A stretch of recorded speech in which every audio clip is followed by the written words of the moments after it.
Hi, you're welcome. Today I want to talk about the power of words. The power of words. As parents, the words that you speak into the life of your children is very, very important. The words you speak into the lives of your children are very important. You cannot underestimate the power of words spoken into the life of your children.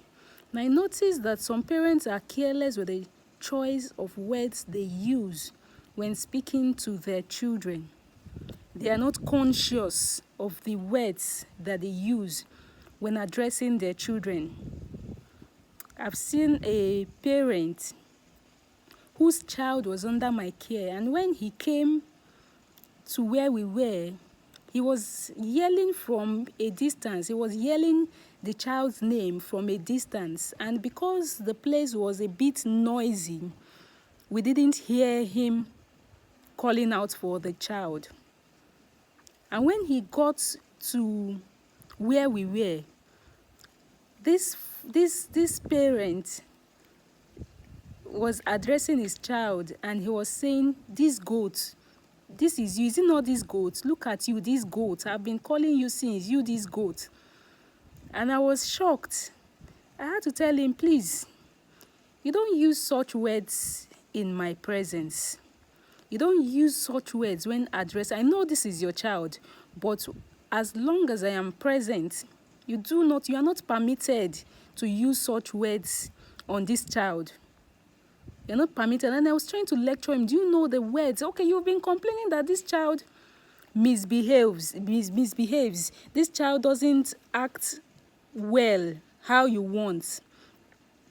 And here you are calling this child goat."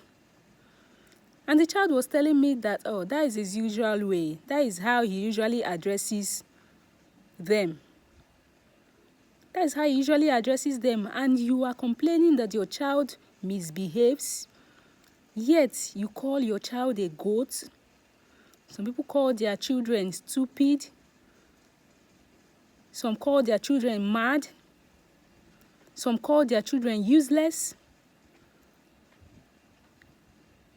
And you expect that child, it is what you call a child that child will bear. The name, because you are the parents of that child, whatever you call your child is the name the child will bear. So when you call your child a positive name, the child turns out positively. And when you call your child, you address your child by a negative name, that child turns out negatively, whether we like it or not. Because you are the parent of the child, you have power, you have authority to name that child. So what you name your child is very important. Even though there might be situations and times when the child is not acting the way you want, is not behaving the way you want, is not acting ideally. So times like that, you need to caution yourself. You caution your tongue. And that is where emotional intelligence comes in. You need to know that even in your periods of anger and annoyance, and you end up calling your child a bad name, it is possible for that name to stick to that child. It is possible for that name to stick to that child. There is a high possibility of that name to stick to that child. So if you are a parent and you are in the habit of addressing your child negatively, please stop. Please stop. Thank you.